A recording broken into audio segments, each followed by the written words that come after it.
നമ്മുടെ അൺബോക്സിങ് വീരൻ ഇങ്ങനെ കത്രിക കൊണ്ട് റെഡി ആയിട്ടിരിക്കുകയാണ് കേട്ടോ. അവനെക്കാട്ടിയും വലിയൊരു ബോക്സ് പോലുണ്ട് ഇരുന്നപ്പോൾ. അങ്ങനെ പുള്ളിച്ചാടി എഴുന്നേറ്റിട്ടൊക്കെ അൺബോക്സ് ചെയ്യാണ്. സംഭവം എന്താണെന്ന് വെച്ചാൽ നമ്മൾ ഓൺലൈനിൽ ഓർഡർ ചെയ്തിട്ടുള്ള ഷൂ റാക്കാണ് കേട്ടോ. അപ്പോൾ ഷൂ വെക്കാൻ വേണ്ടിയിട്ടുള്ള ഷൂ റാക്കല്ല. ഷൂ റാക്ക് ഇക്ക ഓൾറെഡി അടിച്ചു തന്നിട്ടുണ്ട്, അലുമിനിയത്തിൻ്റെ തന്നെ അടിച്ചു തന്നിട്ടുണ്ട്. അപ്പം നമ്മൾ ഓപ്പൺ ചെയ്തപ്പോൾ കാണുന്നത് കുറേ കമ്പും കൊളിയും ഒക്കെയാണ്.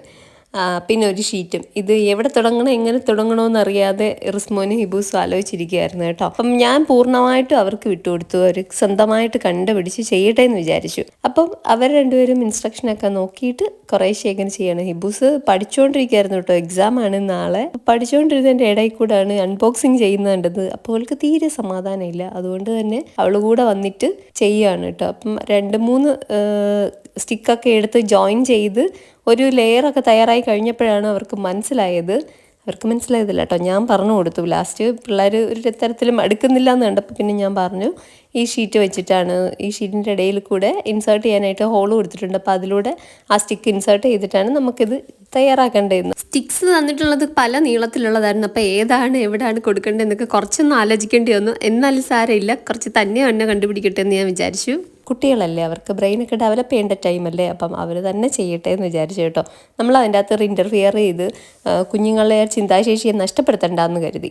ഇൻഡിപെൻഡൻ്റ് ആകാൻ വേണ്ടിയിട്ടുള്ള ഓരോ ചെറിയ സ്റ്റെപ്പും നമ്മുടെ വീടുകളിൽ നിന്ന് തന്നെ സ്റ്റാർട്ട് ചെയ്യുന്നതല്ലേ നല്ലത്. അപ്പം ഞാൻ ഇതുപോലുള്ള കുഞ്ഞു സംഭവങ്ങളൊക്കെ അവർക്ക് വിട്ടുകൊടുക്കും. അപ്പോൾ അവരവരുടെ ഇഷ്ടത്തിന് ചെയ്തോട്ടെ എന്ന് വിചാരിച്ചിട്ട് അങ്ങനെ ചെയ്തെടുക്കുകയാണ് കേട്ടോ. പിന്നെ ഇത് കുറച്ച് ട്രാവൽ ഫ്രണ്ട്ലി ആയിട്ട് തോന്നി കേട്ടോ. അതായത് ഇങ്ങനെ പീസായിട്ട് കൊണ്ടുപോയിട്ട് നമുക്ക് എവിടെ വേണമെങ്കിലും സെറ്റ് ചെയ്യാനും വീണ്ടും കൊണ്ടുപോകാനും ഒക്കെ പറ്റുമല്ലോ. അപ്പോൾ ഹോസ്റ്റലിലൊക്കെ നിൽക്കുന്ന പിള്ളേർക്കൊക്കെ വളരെ യൂസ്ഫുൾ ആയിട്ടുള്ളൊരു സാധനമായിരിക്കും എന്ന് എനിക്ക് തോന്നി. ഫിക്സ് ചെയ്തുകൊണ്ടിരുന്ന സമയത്താണ് കണ്ടത് ഒരു ആംഗിൾ പൊട്ടിയിട്ടുണ്ടായിരുന്നു കേട്ടോ.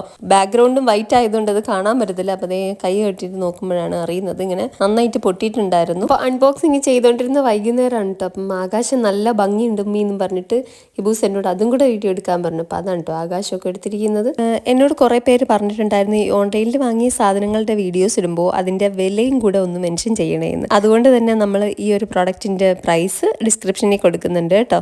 സ്റ്റിക്സ് ഒന്നും അപ്പോൾ അധികം ഉണ്ടായിരുന്നില്ല. ആംഗിൾസ് മാത്രം നമുക്ക് എക്സ്ട്രാ കൊടുത്തിട്ടുണ്ടായിരുന്നു. പൊട്ടിയിട്ടുണ്ടെന്ന് വെച്ചിട്ട് കുഴപ്പമില്ല. ഞാൻ വിചാരിച്ചു പൊട്ടിയിട്ടുണ്ടെങ്കിൽ നമുക്ക് റിട്ടേൺ ചെയ്യാമെന്ന്. പക്ഷേ പ്രശ്നമില്ല, നമ്മുടെ ആവശ്യത്തിന് വേണ്ടിയിട്ടുള്ള ആംഗിൾസ് പൊട്ടാത്തത് തന്നെ ഉണ്ടായിരുന്നു കേട്ടോ. അപ്പോൾ നമ്മളിത് റൂമിലാണ് വെച്ചിട്ടുള്ളത്. ഷൂറാക്കായിട്ടല്ല യൂസ് ചെയ്യുന്നത്. 6 ലെയറിൻ്റെ ഷൂറാക്കാണ് കേട്ടോ ഞാൻ വാങ്ങിച്ചിട്ടുള്ളത്.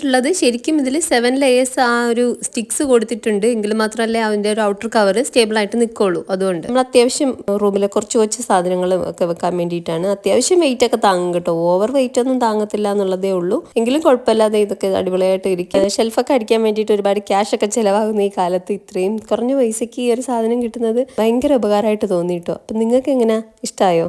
കമൻറ്റ് ചെയ്യാം കേട്ടോ. ഒപ്പം തന്നെ വീഡിയോ ഇഷ്ടമായിട്ടുണ്ടെങ്കിൽ ഒരു ലൈക്ക് കൂടി ചെയ്തേക്കുക. പിന്നെ സബ്സ്ക്രൈബ് ചെയ്യാത്ത ആരെങ്കിലും ഉണ്ടെങ്കിൽ സബ്സ്ക്രൈബ് കൂടെ ചെയ്തേക്കും. ഇനി ഞാൻ പറയാത്തോണ്ട് ആരും ചെയ്യാണ്ടിരിക്കണ്ട. അങ്ങനെ ഇതിന്റെ ഫൈനൽ സ്റ്റേജ് ഈ കർട്ടൻ കൂടി ഇട്ട് കഴിഞ്ഞപ്പോഴത്തേക്കാണ് കേട്ടോ റിസ്മോന് സമാധാനമായത്.